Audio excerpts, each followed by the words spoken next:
Улсын хурлын одоо бас чуулганаар бол одоо сүүлийн 2 сар гарны хугацаанд бол төсөвтэй холбогдлоо 2025 оны улсын төсвийг одоо бид бүхэн ямар төвшөнд одоо бас батлах вэ гэдэг хэлэлцүүлгүүд маш өргөн хүрээнд бол зохион байгуулагдаж байна. За нэг талдаа одоо иргэд олон нийт ингээ харахтаа гишүүд ингээ хоорондоо зөрчилдөөл, маргалдаал, ойлголцол гарахгүй байгаа л нөгөө талаас засгийн газар айгүй их тийм үргэлгэн төсөв оруулж ирэл байгаа юм шиг ийм одоо өнцгөөс харагдаж магадгүй. Ямар ч тач бид бүхэн урд өмнө байгаагүйгээрээ энэ төсвийн хэлэлцүүлгийг Монгол орондоо ярих гэсэн юм өргөн хүрээнд хийж одоо харуулж байна. За нэг талаасаа бол жоохон хэмнэлттэй төсөв гаргая.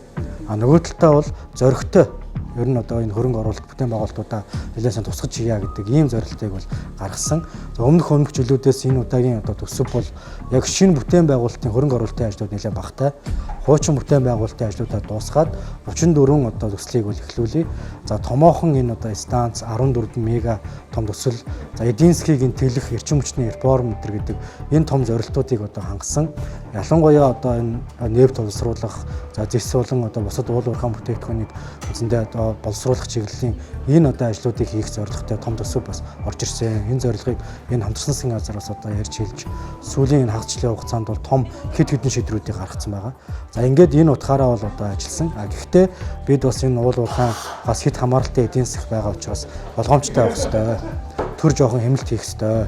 Янз бүрийн шаардлагагүй зүйлүүд дээр бас хяналт тавья гэдэг энэ саналуудыг бас шат шатандаа хүлээж аваад ингээд дахин өргөн барьж байгаа ийм процесс бол болж байна. Цаашдаа энэ 126 гишүүнтэй энэ одоо бас одоо парламент бол асуудлыг шууд хуучинтай адилхан ингээд яс шийдээл одоо хоорондоо одоо зөвшөлтсөөл ингээд явдаг байсан байдал бол тэгж явахгүй нэ. Маш нээлттэй болох юм байна. Шилэн байх юм байна гэдэг энэ одоо зүйл бол одоо бас ажиглагдаж байна. Энэ талаараа бол сайн юм үйл явдал болж байна.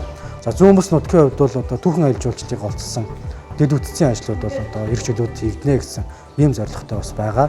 За энэ төсвийн хэмнэлттэй холбогдлолтой шинэ төсөл дээр зарим зорилтууд маань бол хасагдж байна. Зарим одоо энэ бичигт одоо баруун урт за мөн одоо тодорхой энэ 27 болгоны 27 за энэ одоо 50 км авто зам энтергээд том одоо яг онцчууд бид бүхний өмнөд боломжсон гол асуудлууд бол эрх чөлөөд шийдэгдэнэ. За энэ зам дэвсгэн ажлуудыг бол одоо бас тусгасан байгаа гэдэг.